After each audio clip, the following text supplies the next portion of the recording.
Performance major करने की जब हम लोग बात कर रहे हैं तो परफॉर्मेंस मेजर करना बेसिकली एक कोशिश या अटैम्प्ट है ये देखने की कि एक कंप्यूटर या सीपीयू यूज़र की एप्लीकेशन या यूज़र के टास्क को कितना अच्छे तरीके से परफॉर्म कर रहा है। फॉर एग्ज़ाम्पल एक प्रोसेसर ए है और वो यूज़र के टास्क को 5 सेकंड्स में कंप्लीट कर रहा है और प्रोसेसर बी सेम यूज़र के सेम टास्क को 2 सेकंड्स में कंप्लीट कर रहा है। तो अगर इन दोनों में से देखें तो किसकी परफॉर्मेंस हाई होगी? ऑब्वियसली जो प्रोसेसर कम वक्त ले रहा है उस प्रोसेसर की परफॉर्मेंस हायर होगी। तो ये हमें पता चला कि परफॉर्मेंस जो सी है वो बेसिकली टाइम डिपेंडेंट है और ये भी इस्टेब्लिश हुआ कि जो प्रोसेसर लोअर टाइम ले रहा है टास्क को एग्जीक्यूट करने में या कंप्लीट करने में उसकी परफॉर्मेंस हायर होगी। कंप्यूटर परफॉर्मेंस को इस तरह से भी कहा जा सकता है कि ये एक रेट है जिस पे मशीन या सीपीयू इंस्ट्रक्शंस को एग्जीक्यूट कर रहा है। अब ये रेट का वर्ड हमें बता रहा है कि फिर से कि ये परफॉर्मेंस टाइम डिपेंडेंट एक मेजरमेंट है। हमने ये देख लिया कि परफॉर्मेंस मेजर करना क्या होता है। अब देखते हैं कि परफॉर्मेंस को मेजर क्यों किया जाता है और क्या फ़ायदे होते हैं हमें इससे। तो अगर एक यूज़र या बायर के पर्सपेक्टिव से बात करें तो ये परचेजिंग डिसीजंस लेने में हमें हेल्प कर सकता है। फॉर एग्ज़ाम्पल एक यूज़र को डिपेंडिंग ऑन हिज टास्क कौन सा प्रोसेसर या कौन सा सीपीयू बाय करना चाहिए ये उस चीज़ में उसको हेल्प कर सकता है। फिर अगर एक इंजीनियर या डेवलपर के पर्सपेक्टिव से देखें तो ये हार्डवेयर और सॉफ्टवेयर की डिज़ाइनिंग में काफ़ी हेल्प करता है कि कल को जो हार्डवेयर और सॉफ्टवेयर डिज़ाइन हो रहा है वो कौन सी फंक्शनैलिटी कल को परफॉर्म करेगा और उसकी परफॉर्मेंस को किस तरह से बेहतर किया जा सकता है। तो ये उस चीज़ में भी काफ़ी हेल्प करता है हमें।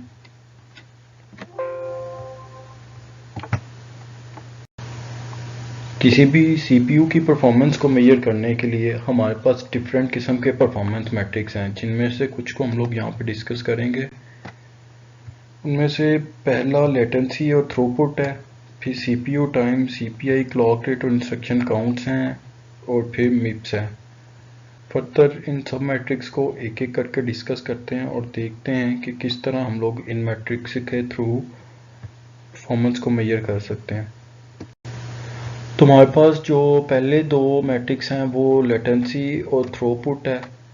लेटेंसी बेसिकली ये है कि एक सीपीयू किसी भी एक पर्टिकुलर टास्क को या एक यूज़र के एप्लीकेशन को एग्जीक्यूट करने में या कंप्लीट करने में कितना टाइम ले रहा है तो इसको हम लोग लेटेंसी बोलते हैं।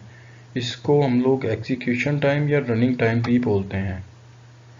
तो क्योंकि बेसिकली ये प्योरली टाइम है और इसे हम लोग माइक्रो सेकेंड्स या किसी भी टाइम के यूनिट में मेजर करेंगे। उसके बाद हमारे पास थ्रूपुट है। थ्रूपुट बेसिकली हमें ये बताता है कि कोई भी प्रोसेसर एक यूनिट टाइम में कितने टास्क परफॉर्म कर सकता है। तो जब हम लोग ये दोनों टास्क को और यूनिट टाइम को के हिसाब से मेजर करेंगे तो ऑब्वियसली ये दो यूनिट्स पे डिपेंड करेगा, एक तो टाइम पे और एक कितने टास्क, तो उसके लिए मेगाबाइट्स या फिर उसके जो भी साइज़ होगा। यहाँ ये के बी पर सेकेंड्स, के बी पर मिनट्स, एम बी पर सेकेंड, एम बी पर मिनट्स, इस तरह से करके जो भी हमारा रिक्वायर्ड मेथड होगा हम लोग उससे इसको निकाल सकते हैं थ्रूपुट को। ये बेसिकली बैंडविड्थ भी होती है जो कि कम्युनिकेशन चैनल्स या स्टोरेज में भी यूज़ होती है। नेक्स्ट जो हमारे पास मैट्रिक्स हैं वो सीपीआई और सीपीयू टाइम है। इसमें से सीपीयू टाइम को पहले देखते हैं। तो सीपीयू टाइम साइकिल काउंट्स और साइकिल टाइम को आपस में मल्टीप्लाई करने से कैलकुलेट या मेजर किया जा सकता है। अब साइकिल काउंट और साइकिल टाइम क्या होते हैं ये देखते हैं।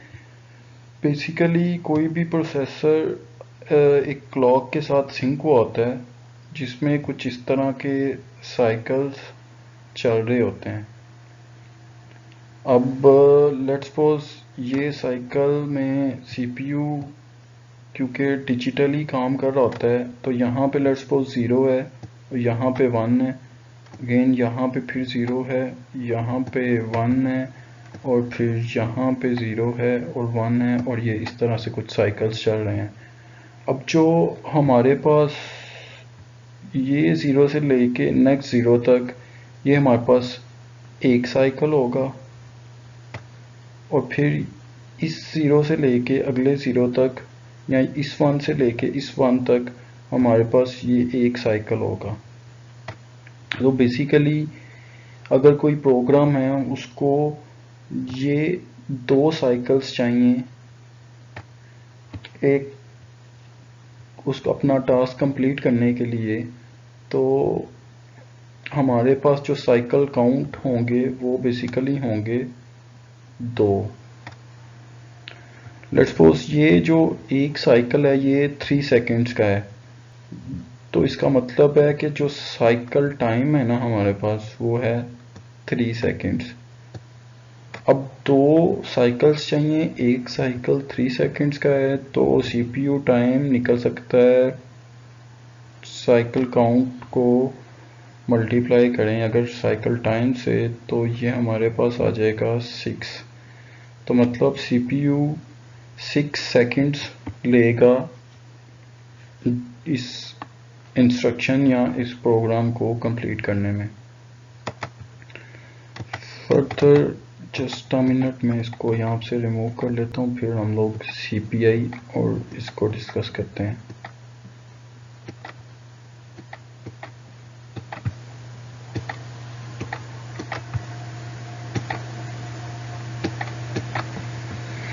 जी, तो नेक्स्ट हमारे पास सीपीआई है, जिसे हम लोग क्लॉक साइकिल पर इंस्ट्रक्शंस भी कहते हैं, या अगर हमारे पास ज़्यादा इंस्ट्रक्शंस हों तो हम लोग उनकी एवरेज क्लॉक साइकिल पर इंस्ट्रक्शंस भी मेजर कर सकते हैं।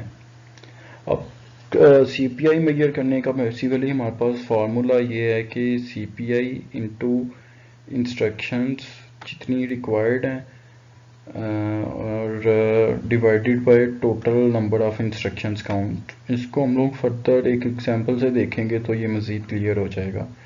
उसके बाद हमारे पास एक और सीपीयू टाइम होता है जो कि एग्जीक्यूट किया जा सकता है सीपीआई के डिपेंडेंट। तो इसमें इंस्ट्रक्शन काउंट्स को हम लोग सीपीआई से मल्टीप्लाई करते हैं और जो सीपीयू का क्लॉक रेट होता है उससे डिवाइड कर देते हैं, तो हमारे पास सीपीयू टाइम निकल आता है। फर्दर इसको भी एग्जांपल से देखेंगे तो मज़ीद ये चीज़ें क्लियर हो जाएंगी। नेक्स्ट हमारे पास जो परफॉर्मेंस मैट्रिक्स है वो मिलियन इंस्ट्रक्शन पर सेकंड्स का है।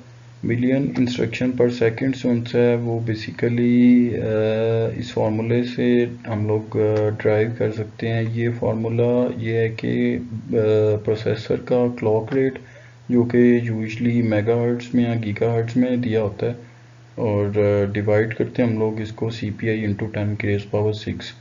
अब ये जो क्लॉक रेट है इसको हम लोग हमेशा हर्ट्ज़ में कन्वर्ट करके फिर इसको ड्राइव करेंगे, इसको कैलकुलेट करेंगे। लेट्स सपोज अगर ये हमें मेगाहर्ट्ज़ में दिया हुआ है तो हम लोग इसको 10⁻⁶ के साथ मल्टीप्लाई करके लिखेंगे। फर्दर हम लोग इसको एग्जांपल में जब देखेंगे तो ये मज़ीद इंशाल्लाह क्लियर हो जाएगा। अब एग्जांपल देखते हैं हम लोग। एग्जांपल में हमारे पास दो तरह के प्रोसेसर्स हैं, एक प्रोसेसर A है और एक प्रोसेसर B है। फिर हमारे पास 4 तरह की इंस्ट्रक्शंस हैं जो कि हम लोग इन दोनों प्रोसेसर्स पे रन करेंगे और फिर दोनों की परफॉर्मेंस को मेजर करेंगे। अब ये जो इंस्ट्रक्शंस हैं ये प्रोसेसर A में कितनी दफ़ा अक्कर हुई हैं यहाँ पे परसेंटेज में लिखी गई हुई हैं। ये ज़रूरी नहीं है कि हमेशा परसेंटेज में ही हो, ये डायरेक्टली नंबर ऑफ़ इंस्ट्रक्शंस भी लिखे जा सकते हैं। दूसरी साइड पे हमारे पास साइकिल पर इंस्ट्रक्शंस हैं जो कि रिक्वायर्ड हैं किसी भी ये इंस्ट्रक्शन को चलाने के लिए। जैसे कि जो ALU की इंस्ट्रक्शन है उसको 2 साइकिल्स पर इंस्ट्रक्शन चाहिए अपनी एग्जीक्यूशन के लिए, और मशीन B में ALU को 6 इन साइकिल्स पर इंस्ट्रक्शन चाहिए एग्जीक्यूशन करने के लिए। यहाँ पे एंड पे हमें नंबर ऑफ इंस्ट्रक्शंस ALU की इन प्रोसेसर A के लिए मिलियंस में दी गई हुई हैं। तो ये बेसिकली 6 जो सा ये 6 मिलियंस है, ये 3 भी मिलियंस हैं, और सेम B के लिए भी 7 में है और ये मिलियंस में है। और हमारे पास जो क्लॉक रेट है वो 300 मेगाहर्ट्ज दिया गया है। जैसे कि पहले मैंने आपको बताया है कि इसको हम लोग हमेशा हर्ट्ज में कैलकुलेट करेंगे, तो 300 इंटू 10 की रेज़ पावर 6 भी हम लोग इसको लिख सकते हैं।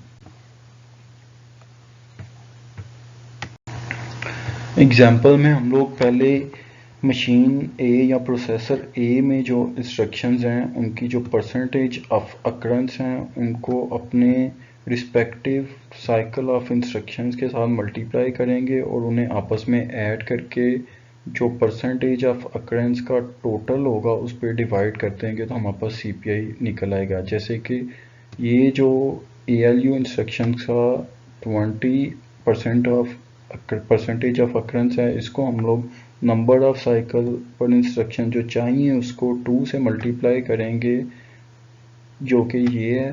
फिर 18 को हम लोग 1 से मल्टीप्लाई करेंगे जो कि ये है, और फिर 35 को सेम 3 से जो कि ये है, और फिर 27 को 5 से जो कि हमारे पास ये है, और फिर जो इनका टोटल का सम क्योंकि ये परसेंटेज में है तो यूजुअली ये हमेशा 100% में ही आएंगे। तो इससे डिवाइड किया तो हमारे पास 2.98 मिली सेकेंड CPI ऑफ A आया। बेसिकली क्योंकि ये ज़्यादा इंस्ट्रक्शंस हैं तो ये एवरेज CPI ऑफ A है। फिर हम लोग MIPS फाइंड करते हैं। तो MIPS में हमारे पास क्लॉक रेट जो हमें एग्जांपल में दिया गया हुआ है उसको हम लोगों ने क्योंकि पहले लास्ट स्लाइड में उसको मेगाहर्ट्ज में कन्वर्ट कर लिया था जो कि हम लोगों ने 300 इंटू 10 की रेज़ पावर 6 किया था। इसको हम लोग डिवाइड करेंगे CPI इंटू 10 की रेज़ पावर 6 क्योंकि पहले बता चुका हूँ कि ये मिलियन इंस्ट्रक्शन पर सेकंड में निकालेंगे तो इसलिए CPI को 10 की रेज़ पावर 6 के साथ मल्टीप्लाई करेंगे। जब ये कैलकुलेट करेंगे तो हमारे पास जो MIPS आएगी A की वो 100.67 आएगी। नेक्स्ट सेम CPI B की फाइंड की हम लोगों ने कि B की परसेंटेज ऑफ अकरेंस को हम लोगों ने मल्टीप्लाई किया है B की रिक्वायर्ड नंबर ऑफ साइकिल पर इंस्ट्रक्शंस के साथ और देन डिवाइड कर दिया उसे B की होल जो सम है परसेंटेज ऑफ अकरेंस का उसके साथ। तो हमारे पास 2.53 मिली सेकेंड्स आ रहा है। सेम MIPS फाइंड किया है B के साथ। CPU का हमारे पास क्लॉक रेट दिया गया हुआ था 300 इंटू 10 की rays power 6 divided by CPI of B जो कि हम लोगों ने यहाँ पे निकाली है इंटू 10 की रेज़ पावर 6, इसलिए कि हम लोग मिलियन इंस्ट्रक्शन पर सेकंड निकाल रहे हैं। तो ये हमारे पास 118.57 आया। अब हम लोगों ने देखा कि जो A का MIPS हम लोगों ने फाइंड किया है वो MIPS ऑफ B से लेस देन है, जिसका मतलब ये है कि जो प्रोसेसर B है वो हमारे पास ज़्यादा मिलियन ऑफ इंस्ट्रक्शन पर सेकंड्स एग्जीक्यूट कर रही है, जिसका मतलब कि जो B मशीन है वो ज़्यादा हायर परफॉर्मेंस दे रही है।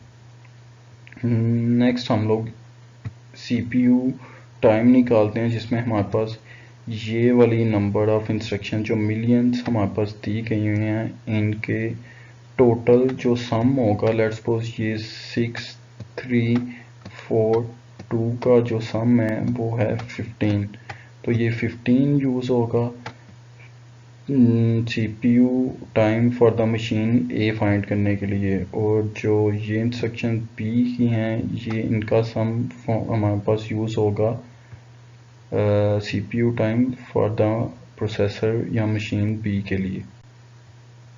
तो यहाँ पे CPU A के लिए हम लोगों ने जो हमारे पास जो फार्मूला है वो ये है कि इंस्ट्रक्शन काउंट जो कि हमारे पास लास्ट मिलियंस में दिए गए हुए हैं, उनका टोटल इंटू ए की CPI डिवाइडेड बाय CPU का क्लॉक रेट। हमारे पास जो सम था, जो हमारे पास इंस्ट्रक्शंस इन मिलियन दी गई हैं वो 15 थी, क्योंकि ये मिलियन इंस्ट्रक्शंस थी तो इंटू 10 की रेस पावर 6। फिर हमारे पास जो CPI था वो ए का वो 2.98 सेकेंड्स था, डिवाइडेड बाय 300 और 10 की रेस पावर 6 आ गया उसको हर्ट्स में कन्वर्ट करने के लिए।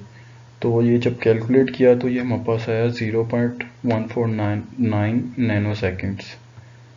उसके बाद CPU B का टाइम अगर फाइंड करें तो ये सेम इंस्ट्रक्शन काउंट्स का सम, जो मिलियन इंस्ट्रक्शन काउंट्स दिए हुए हैं हमें B के लिए, उनका सम जो कि 17 है, और 10 की रेस पावर 6 क्योंकि मिलियन इंस्ट्रक्शन पर सेकेंड्स हैं, और इसको मल्टीप्लाई किया गया है CPI B के साथ जो कि 2.53 है, और डिवाइड करेंगे 300 जो कि क्लॉक रेट इंटू 10 की रेस पावर 6 कन्वर्ट करने के लिए हर्ट्स में। तो जब इसको कैलकुलेट करेंगे तो ये 0.143 नैनो सेकेंड्स आएगा। अब अगर इन दोनों में से देखें तो दोनों CPU में जो CPU B है वो उसका टाइम जो है वो थोड़ा है, CPU A का टाइम ज़्यादा है और CPU B का टाइम कम है। इसका मतलब ये हुआ कि CPU B की क्योंकि टाइम भी कम ले रहा है और CPU B मिलियन इंस्ट्रक्शन पर सेकेंड्स भी ज़्यादा परफॉर्म कर रहा था, तो CPU B जो है वो हमारे पास हायर परफॉर्मेंस रखता है यहाँ पे।